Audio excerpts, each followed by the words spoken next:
नमस्कार, मैं हूं भरत DNU झारखंड में आपका स्वागत है। खबरों की ओर बढ़ने से पहले एक नजर सुर्खियों पर। अजय कुमार सिंह के DGP बनने के बाद विभाग में हो सकते हैं बड़े फेरबदल, इन पदों पर जल्द होगी नियुक्तियां।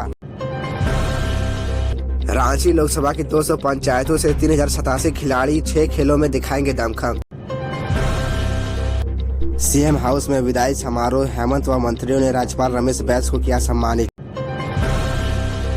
कृषि शुल्क में बढ़ोतरी के विरोध में हड़ताल, दुकानों की शटर पर लगा ताला, मंडियों में सन्नाटा। अब चलिए जानते हैं झारखंड की बड़ी खबरों को विस्तार से।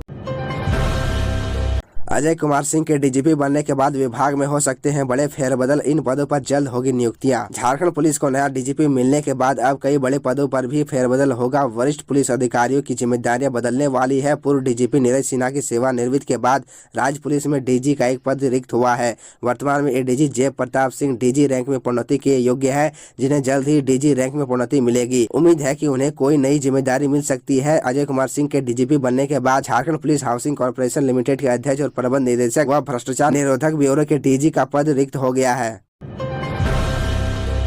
कृषि शुल्क में बढ़ोतरी के विरोध में हड़ताल, दुकानों की शटर पर लगा ताला, मंडियों में सन्नाटा। शुल्क बढ़ोतरी के खिलाफ खाद्यान्न विक्रेताओं का बंद असरदार रहा। गिरिडीह में थोक दुकानें बंद रही तो कारोबारी सड़क पर उतरकर प्रदर्शन करते दिखे। हालांकि खुदरा की कई दुकानें खुली रही। इन दुकानों के संचालक से अपने अपने प्रतिष्ठान बंद करने का आह्वान भी किया गया। झारखंड राज्य कृषि उपज और पशुधन विपणन विधेयक 2022 के खिलाफ सूबे के खाद्यान्न व्यवसायी हड़ताल पर चले गए हैं। इसका असर बाजार में साफ दिखा। बुधवार को हड़ताल के पहले दिन शहर की प्रमुख मंडी मोहल्ला टुंडी रोड में सन्नाटा पसरा रहा। यहाँ की लगभग सभी थोक दुकानों पर ताला लटका रहा। यहाँ पर मिले थोक विक्रेता राजकुमार सुजीत साहब ने बताया कि नया शुल्क लगाने का हम विरोध कर रहे हैं। शुल्क बढ़ोतरी से इसका असर बाजार पर पड़ना तय है। आम लोगों की थाली भी महंगी हो जाएगी। कहा कि जब तक सरकार शुल्क में कटौती नहीं करती है तब तक यह हड़ताल चलता रहेगा। खबरों में आगे बढ़ने से पहले आपसे छोटी सी निवेदन है कि अगर आप इस चैनल पर नए हैं तो चैनल को सब्सक्राइब अवश्य कर ले, ताकि झारखंड की हर खबर आप तक पहुँचा सके।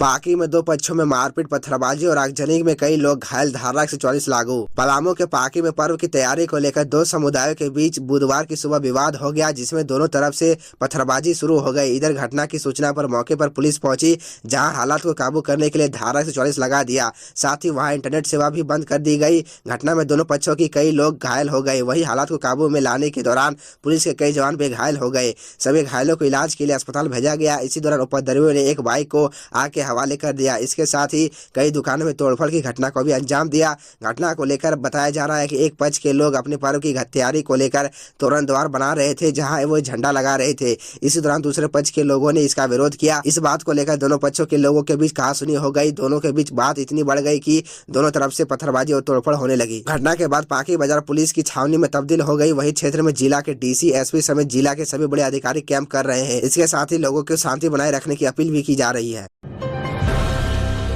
CM हाउस में विदाई समारोह, हेमंत व मंत्रियों ने राज्यपाल रमेश बैस को किया सम्मानित। राजधानी के कांके रोड स्थित मुख्यमंत्री आवास में बुधवार को राज्य सरकार की ओर से विदाई समारोह का आयोजन किया गया। CM हेमंत सोरेन और राज्य के मंत्रियों की ओर से राज्यपाल रमेश बैस को सम्मानित किया गया। मालूम हो कि रमेश बैस महाराष्ट्र के राज्यपाल बनाए गए हैं। समारोह में राज्यपाल रमेश बैस को मुख्यमंत्री हेमंत सोरेन, विधानसभा अध्यक्ष रविन्द्रनाथ महतो, मंत्री जोभा मांझी, आलमगीर आलम अन्य ने विदाई दी। इस अवसर पर राज्यपाल की धर्मपत्नी रामबाई बैस भी उपस्थित रही। मुख्यमंत्री की धर्मपत्नी कल्पना सोरेन ने रामबाई बैस को सप्रेम बुके भेंट किया। मौके पर राज्यपाल ने सभी के प्रति आभार व्यक्त किया। मौके पर मुख्यमंत्री ने कहा, संवैधानिक अभिभावक के रूप में रमेश बैस को मार्गदर्शन राज्य को हमेशा मिलता रहा। महाराष्ट्र का राज्यपाल नियुक्त होने पर झारखंड की जनता की ओर से अनेक अनेक बधाई, शुभकामनाएं और जोहार। CM ने कामना की है कि उनके मार्गदर्शन में महाराष्ट्र आगे बढ़ता रहे।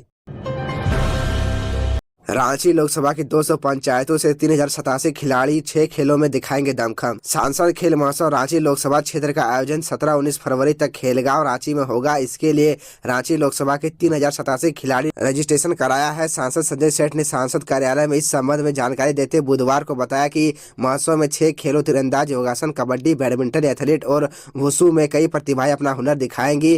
रांची लोकसभा क्षेत्र के 17 प्रखंड, 53 वार्डों और 200 पंचायतों का प्रतिनिधित्व इस महोत्सव में होगा। महोत्सव का उद्घाटन 17 फरवरी को केंद्रीय मंत्री प्रहलाद जोशी, अर्जुन मुंडा और खेल राज्य मंत्री निशित प्रमाणिक। मौके पर झारखंड ओलंपिक संघ के डॉक्टर मधुकांत पाठक, शैलेंद्र दुबे सहित अन्य भी उपस्थित थे। चतरा के अमरपाली कोल परियोजना में टेरर फंडिंग पार्ट 2 हो गया शुरू। रोजाना हो रही 2.5 लाख की वसूली। आपको बताते चले कि झारखंड के अमरपाली और मगध कोल परियोजना में टेरर फंडिंग की बात कई साल पुरानी है, लेकिन एनआईए की दबिश के बाद यहां टेरर के नाम पर वसूली बंद हो गई थी। लेकिन एक बार फिर से ऐसा होना शुरू हो गया है। ऐसा और कोई नहीं बल्कि वही लोग कर रहे हैं जो टेरर फंडिंग के आरोप में कुछ दिनों तक जेल में बंद थे और जमानत पर बाहर आए। एनआईए ने दबिश देकर सीसीएल के कई आला अधिकारियों को गिरफ्तार किया था। साथ ही कई अधिकारी अब भी एनआईए की जद से बाहर है। इसी बीच एक बार फिर से अमरपाली में ट्रकों पर कोयला लोडिंग के नाम पर रकम वसूली का काम शुरू हो गया है। दरअसल आपको बता दें कि 2018 में जब एनआईए ने अमरपाली में टेरर फंडिंग का मामला अपने हाथों में लिया तो लगभग ये काला कारोबार ठप हो गया था। लेकिन एक बार फिर से कुछ लोगों ने इसे शुरू करने का काम किया है। टेरर फंडिंग में माहिर कुछ लोग वहाँ के लोकल लोगों को आगे करके ये वसूली का काम चला रहे हैं। आपको बता दें कि इनमें वर्मा जी, दास साहब और मिश्रा बाबू का नाम सबसे आगे है। इससे पहले भी इन लोगों का नाम टेरर फंडिंग के सामने आया था। एनआईए की गिरफ्त में ये लोग आए थे, लेकिन एक बार फिर से इन लोगों ने अपना पुराना काला कारोबार शुरू कर दिया है। खबरों में आगे बढ़ने से पहले आपसे छोटी सी निवेदन है कि अगर आप इस चैनल पर नए हैं तो चैनल को सब्सक्राइब अवश्य कर ले ताकि झारखंड की हर खबर आप तक पहुंचा सके।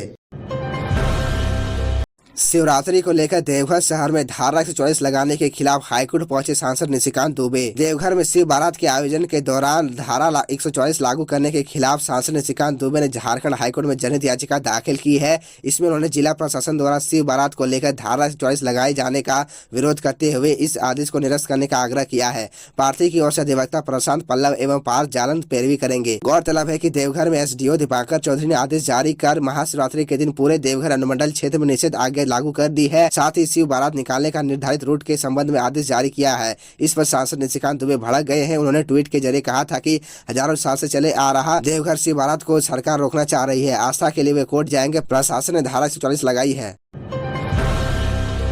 झारखंड की संस्कृति को पहचान दिलाने के लिए पैदल यात्रा कर रहा बोकारो का युवक। बोकारो का रहने वाला आर्या गुप्ता ऑटोमोबाइल में इंजीनियरिंग करने के बाद झारखंड की संस्कृति तथा परंपरा को बचाने के लिए झारखंड की पदयात्रा पर निकले हैं। विदेशों में पर्यटन के क्षेत्र में झारखंड का आकर्षण बढ़ाने के लिए राज्य के 24 जिलों स्थित धरोहर को एकत्रित करने के लिए पैदल यात्रा कर रहे हैं। इस यात्रा क्रम में 5 जिलों में पैदल भ्रमण करते हुए आर्या गुप्ता बुधवार की शाम बहरागोड्डा पहुंचे। उन्होंने बोकारो, रामगढ़, रांची, सरायकेला, खरसावा तथा पूर्वी सिंहभूम तक 785 किलोमीटर की यात्रा 60 दिनों में पूरी की है। तो यह थी झारखंड की टॉप बड़ी खबरें और इसी तरह झारखंड की छोटी सी बड़ी खबरों को देखने के लिए आप हमारे चैनल DN न्यूज़ झारखंड को सब्सक्राइब कर ले और बेल आइकन को प्रेस कर ले, जिससे आपको झारखंड की हर छोटी बड़ी खबरों की अपडेट आप तक पहुंचता रहे। तो आज के लिए इतना ही। हमें दीजिए इजाज़त। फिर मिलते हैं आपसे अगले वीडियो में।